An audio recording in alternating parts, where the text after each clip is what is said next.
శ్రీ గణేశాయ నమః, శ్రీ సరస్వత్యై నమః, శ్రీ గురుభ్యో నమః. మిత్రులారా, వ్యాస ప్రోక్త మహాభారత ఇతిహాసం యథాతథంగా చెప్పుకున్నాం. ప్రతి శ్లోకం దాని అర్థం. ఇందులో భాగంగా నిన్నటి వరకు మనం ఆది సభ, అరణ్య, విరాట, ఉద్యోగ, భీష్మ, ద్రోణ, కర్ణ, శల్య, సౌప్తిక స్త్రీ పర్వాలనే 11 పర్వాలు పూర్తి చేశాం. 12వదైన శాంతి పర్వంలో కూడా 139 అధ్యాయాలు పూర్తి చేసి 140వ అధ్యాయంలో ఉన్నాం. 140వ అధ్యాయంలో కూడా 37వ శ్లోకం వరకు చెప్పుకున్నాం. 38 నుండి కొనసాగించే ముందు వ్యాసుల వారిని ప్రార్థన చేసుకుందాం. వ్యాసాయ విష్ణు రూపాయ వ్యాస రూపాయ విష్ణవే నమో వై బ్రహ్మనిధయే వాసిష్ఠాయ నమో నమః. నారాయణం నమస్కృత్య నరం చైవ నరోత్తమం దేవీం సరస్వతిం వ్యాసం తతో జయముదీరయే. సదా నింబవృక్షస్య మూలాధివాసాత్ సుధాస్రావిణం తిక్తమప్యప్రియంతం తరుం కల్పవృక్షాదికం సాధయంతం నమామీశ్వరం సద్గురుం సాయినాథం. సమర్థ సద్గురు సాయినాథ్ మహారాజ్ కీ జై. కర్మణాయేన తేనైవ మృదునా దారుణేన చ ఉద్ధరేత్ దీనమాత్మానాం సమర్థో ధర్మమాచరేత్.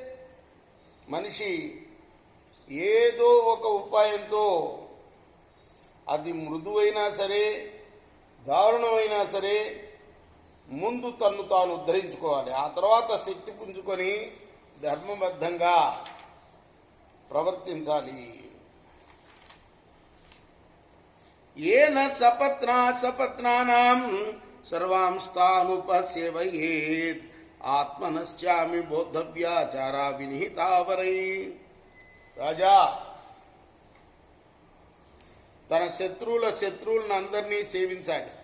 శత్రువులు తనపై వినియోగించిన గూఢచారుల్ని గుర్తించగల ప్రయత్నాలు చేయాలి. చారస్త్వ విదిత కార్య ఆత్మనోధ పరస్య చ పాషండాంస్తాపసాదీంస్య పరరాష్ట్రే ప్రవేశయేత్. తన రాజ్యంలోనూ శత్రురాజ్యంలోనూ తాను నియోగించిన గూఢచారుల గురించి ఎవ్వరికీ తెలియనివ్వకూడదు.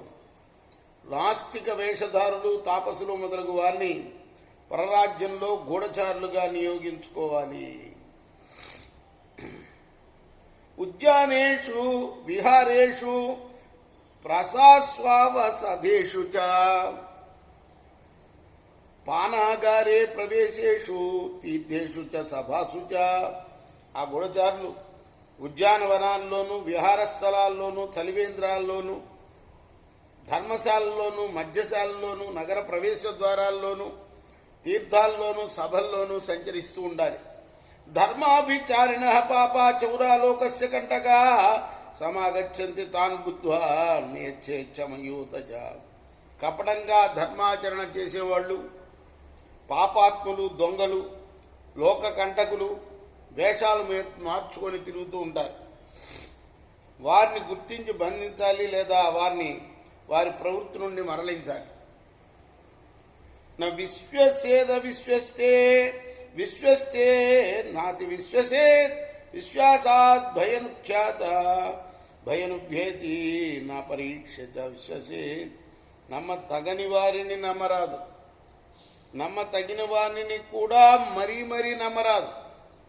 నమ్మకం వల్ల భయం కలుగుతుంది, కాబట్టి పరీక్షించకుండా ఎవరిని నమ్మకూడదు. విశ్వాసయిత్వా తు పరం తత్వభూతేన హేతునా అధాశ్చ ప్రహరేత్ కాలే కించిత్ విచలితే పదే. ఏదైనా వాస్తవికమైన కారణంతో శత్రువుని నమ్మించాలి. ఆ తర్వాత అతని అడుగులు తడబడిన వేళ బలహీనతను గుర్తించి అతను చూసి దెబ్బతీయాలి. అసంఖ్యమపి సంకేతే నిత్యం సంకేత సంకితాత్ భయం హ్యసంకితాజ్ఞాతాం సమూలమపి కృంతతి అనుమానింప తగని వారిని గురించి అనుమానించాలి, వారి పట్ల జాగరూకులై ఉండాలి. అనుమానించిన వాని వల్ల నీ భయమైనా ఏ భయమైనా కలగవచ్చు. సావధానంగా ఉండాలి.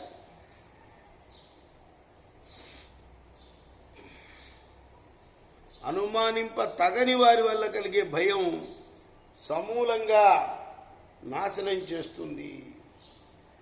అపరాధేన మౌనేన కాషాయేన జటాజినై విశ్వాసయిత్వా దేష్టారాం అవలంపేజ్యథా వృక. అవధానంతో, మౌనంతో, కాషాయ వస్త్రాలతో, జటాజినాలతో శత్రువుల్ని నమ్మించి సమయం చూసి తోడేలులాగా ఆక్రమించాలి.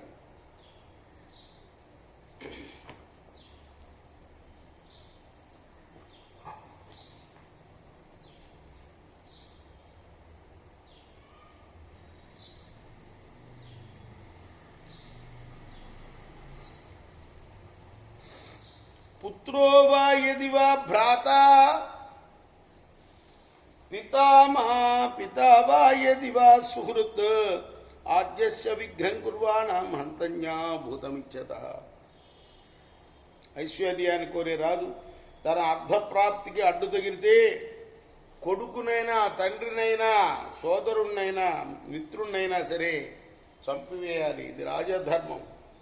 గురోరప్యవలిప్తస్య కార్యాకార్యానుజానతః ఉద్ధృతం ప్రతిపన్యస్య దండో భవతి. శాసనం అహంకరించి కర్తవ్యాలను తెలియక దారి తప్పి ప్రవర్తిస్తే గురువునైనా సరే దండించవలసిందే.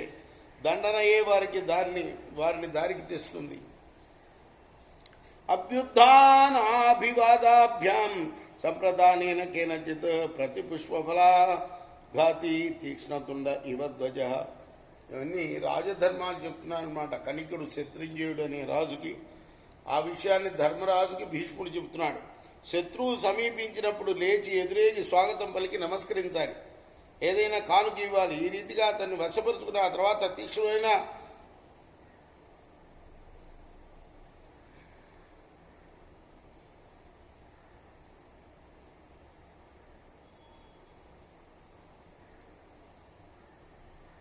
శత్రువుని చీల్చి చెండాడాలి.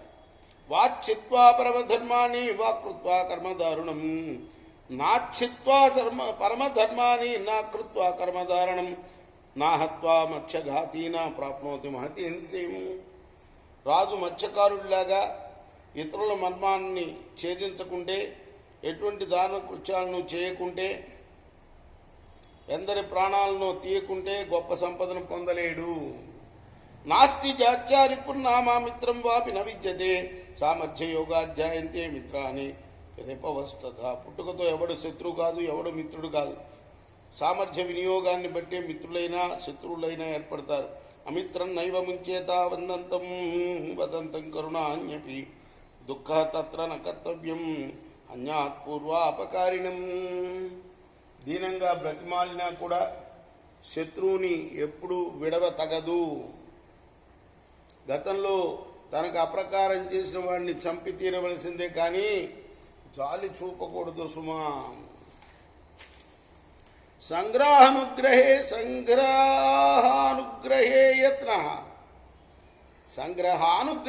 యత్న సదా కార్యో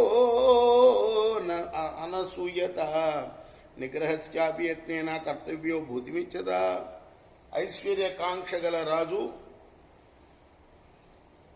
దోషదృష్టిని వీడి అందరినీ కలుపుకొని పోతూ వారిపై అనుగ్రహాన్ని ప్రదర్శిస్తూ ఉండాలి.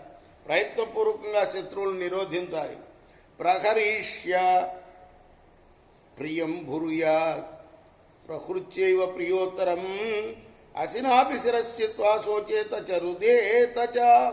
దెబ్బతీయబోడేటప్పుడు కూడా ప్రియంగానే మాట్లాడాలి. దెబ్బ తీసిన తర్వాత కూడా ప్రియంగానే మాట్లాడాలి. కత్తితో శత్రువుల తర నరికి కూడా అతని కోసం దుఃఖించాలి, విలిపించాలి. నిమంత్రయిత సాంత్వేన సమ్మానేన తితక్షయ లోకారాధనం ఇచ్చేత కర్తవ్యం భూతమిచ్చేత. ఐశ్వర్యకాంక్షి అయిన రాజు మంచి మాటలతో, సత్కారాలతో, సహనంతో ఇతరులను తన దగ్గరకు రప్పించుకోవాలి. అదే లోకారాధనం. కాబట్టి ఆ పని తప్పక చేయాలి. నా శుష్క వైరం కుర్వీత బాహుభ్యానదీంతరే అనర్ధకమనాయుష్యం గౌశానస్య భక్షణం దంతాశ్చ పరిమృజ్యంతే రసశ్చాపి న లభ్యతే. శుష్క వైరం పెట్టుకొన తగదు. బాహువులతో నదిని దాటరాదు. అది నిరర్ధకము, ఆయుర్వినాశనము అయిన పని. కుక్క ఎద్దు కొమ్మను తినటం వంటిది. దంతాలకి శ్రమయే కానీ రసాస్వాదన ఉండదు కదా. అటువంటిదే శుష్క వైరం. అనవసరమైన వైరం పెట్టుకుంటే అలా ఉంటుంది. అలానే బాహువులతో కూడిన నది దాటకూడదు. త్రివర్గే త్రివిధ పీడా అనుబంధాస్త్రయేవచ అనుబంధ శుభాజ్ఞేయ పీడాశ్చ పరివర్జే. ధర్మార్థ కామ సేవనలో 3 బాధలు 3 ఫలాలు ఉంటాయి. లోభం, మూర్ఘత్వం, దౌర్బల్యం బాధలు, శాంతి, సత్కర్మ, ఉపభోగం ఫలాలు. ఈ ఫలాలు మంచివి. ఆ బాధలు ప్రయత్నపూర్వకంగా పోగొట్టుకునవలసినవి. రుణశేషమాగ్నిశేషం శత్రుశేషం తథైవచ పునః పునః ప్రవర్తంతే తస్మాత్ శేషం న ధారయేత్. రుణశేషము, అగ్నిశేషము, శత్రుశేషము మరలా మరలా పెరుగుతూనే ఉంటాయి. కాబట్టి ఈ 3 విషయంలో శేషం ఉంచకూడదు. వర్ధమానం రుణం తిష్టేత్ పరిభూతాస్య శత్రవః జనయంతి భయంతి బ్రహ్మ వ్యాధయశ్చాప్యుపేక్షిత. పెరుగుతున్న అప్పు, అవమానానికి గురైన శత్రువులు, ఉపేక్షింపబడిన వ్యాధులు మిగిలి ఉంటే తీవ్ర భయాన్ని కలిగిస్తాయని. నా సమ్యక్ కృతకారీ స్యాత్ అప్రమత్త సదా భవేత్ కంటకోపి దుశ్చిన్నం వికారం కురుతే చిరం. ఏ పన్నైనా సరే ముగించకుండా విడిచిపెట్టకూడదు. ఎప్పుడూ అప్రమత్తంగా ఉండాలి.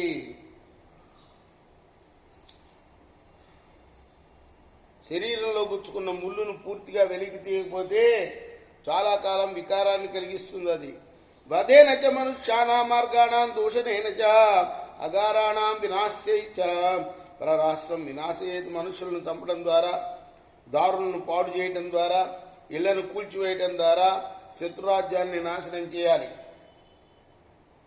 గృధ్రదృష్టిర్భకాలీన స్వేచేష్ట సింహ విక్రమ అనుద్విగ్న కాకసంకి భుజంగ చరితంచరే. రాజు గద్దలా చూడగలుగుతూ, కొంగలా లక్ష్యంపై దృష్టి పెడుతూ, కుక్కలా మెలగుతూ ఉంటూ, సింహంలా విక్రమిస్తూ, కాకిలాగా ఎప్పుడూ అనుమానిస్తూ, అనుద్విగ్నుడై ఇతరుల బిలాల్లో అదను చూసి ప్రవేశించే పాములా శత్రువుల్ని ఆక్రమించాలి. శూరమంజలిపాతేనా భీరుం భేదేన భేదయే లుబ్ధమర్ధ ప్రధానేన సమంతుల్యేన విగ్రహ. తనను మించిన సూర్యుని చేతులు జోడించి, పిరికి వారిని బెదిరించి, లోభిని ధనాదుల్ని దానం చేసి లోపరుచుకోవాలి. సమానులతోనే యుద్ధం చేయాలి. శ్రేణి ముఖ్యోపజాపేషు వల్లభామనయేషు చ అమాచాన్ పరిరక్షేత భేద సంఘాతియోరపి. ఇతరుల శ్రేణుల ప్రధానుల్లో భేదాన్ని కలిగించే సమయంలోనూ, తనకి ఇష్టలైన వారిలో అనుయాయులతో ఇతరులను భేదం కలిగించే అవకాశం ఉన్న వేళలోనూ, అంతటా భేదనీతి కూటమి కట్టుట జరుగుతున్నప్పుడు రాజు తన అమాత్యుల్ని జాగరూకతతో రక్షించుకోవాలి. మృదురిచ్చవజానంతి తీక్ష్ణ ఇచ్చోద్విజంతి చ తీక్ష్ణ కాలే భవేత్ తీక్ష్ణ మృదుకాలే మృదుర్భవేత్. మృదువైన మృతం హూంతి మృదువైన మృతం హంతి మృదువాహత్తి దారుణం నాసాధ్యం మృదునా కించిత్ తస్మాత్ తీక్ష్ణతరో మృదు కాలే మృదుర్యో భవతి కాలే భవతి దారుణః ప్రసాదయతి కృత్యాని శత్రుంచాప్యధితిష్టతి. పండితేన విరుద్ధ సన్ దురస్తోస్మీతి నాశ్వసే దీర్ఘో బుద్ధిమతో బాహు యాభ్యాం హింసతి హింసిత. రాజు ఎప్పుడు కూడా మృదువుగా ప్రవర్తిస్తే అవహేళనకు గురవుతాడు. తీక్షణంగా ఉంటే విద్విగ్నులు దూరం అవుతారు. కాబట్టి కఠినంగా ఉండవలసినప్పుడు కఠినంగాను, మృదువుగా ఉండవలసినప్పుడు మృదువుగాను ఉండాలి. అలానే కోమలత్వంతో కోమలుడైన శత్రువుని చంపవచ్చు. కోమలత్వంతోనే దారుణమైన శత్రువుని కూడా చంపవచ్చు. కోమలత్వంతో సాధించలేనిది ఏం లేదు. అందువల్ల మార్దవమే కాఠిన్యాన్ని మించిన కాఠిన్యం. మృదువుగా ఉండవలసినప్పుడు మృదువుగా, కఠినంగా వ్యవహరించవచ్చు. కఠినంగా ప్రవర్తించిన రాజు తన కార్యాలని సిద్ధింప చేసుకుంటమే కాకుండా శత్రువులపై పై చేయిగా ఉంటాడు. పండితుడితో విరోధాన్ని తెచ్చుకొని నేను దూరంగా ఉన్నానులే అని నిశ్చింతగా ఎప్పుడు ఉండకూడదు. బుద్ధిమంతుని బాహువులు చాలా పొడవైనవి.